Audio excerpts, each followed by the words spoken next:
Kuha tayo ng report mula sa ating news team. Diyan sa Commission on Elections, yun ho mga balota na naimprenta na para sa Antipolo City. May update si Bombo Isa Cotoner.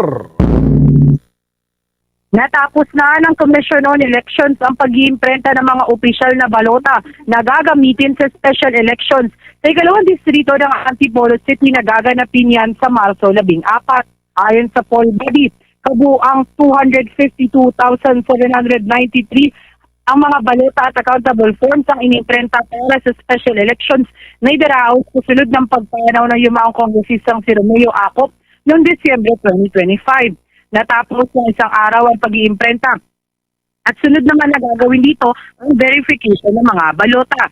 Tiniyak naman ng komisyon na magiging maayos, ligtas at transparent ang buong proseso nito upang mapanatili ang integridad ng ngalan sa Antipolo. Samantala, sa iba pang balita, inihayag ng poll body na mananatiling status quo ang vice mayoral position sa Rosales, Pangasinan. Ani nila na may mga seryosong issue na kailangan resolbahin muna kaya pinatili muna nitong status quo habang dinidinig pa ang petisyon ni John Isaac Co. Ayon kay Commission on Elections spokesperson Attorney John Rex Laudianco, patuloy na sinusuri ng poll body ang mga alegasyon ng irregularidad, kabilang ang umano'y hindi pagpapahintulot sa pag-decrypt ng ballot images na nakaimbak sa mga automated counting machines. Binanggit din ng komisyon na isinasagawang random manual audit sa ilang presinto sa Pangasinan, kabilang ang sa Rosales ay walang nakitang irregularidad at nagtugma ang mga resulta ng mano-manong bilang sa datos ng makina. Sa ngayon, hindi muna maaaring manumpa si Susan Casareno bilang vice-alcalde habang nakabinbin pa ang kaso sa komisyon. Maaari pa umanong i-apela ang desisyon ng First Division sa Comelec and Bank. Kaugnay yan, pakinggan natin ang naging paliwanag ni Commission on Elections spokesperson Attorney John Rex Laudianco. Yun naman po yung effect ng preliminary injunction. Kung ano yung status right now na wala naman pong na-implement pa, as is po yan until such time na ma-resolve ng Comelec. Po yung status quo ante-order. Kasi may nadidinig kayong gano'n. Status quo, iba yung status quo sa status quo ante-order. Status quo ante-order, na-implement na. Pero nais ibalik ng kung ano man tribunal yan, whether Supreme Court or Comelec, yung sa situation prior to the implementation. Hindi po kinakailangan ng status quo ante-order dito dahil hindi pa naman na-implement. Kaya nga po preliminary injunction or in a way, ang tamas kilala po yan na parang temporary TRO. Parang TRO po yun.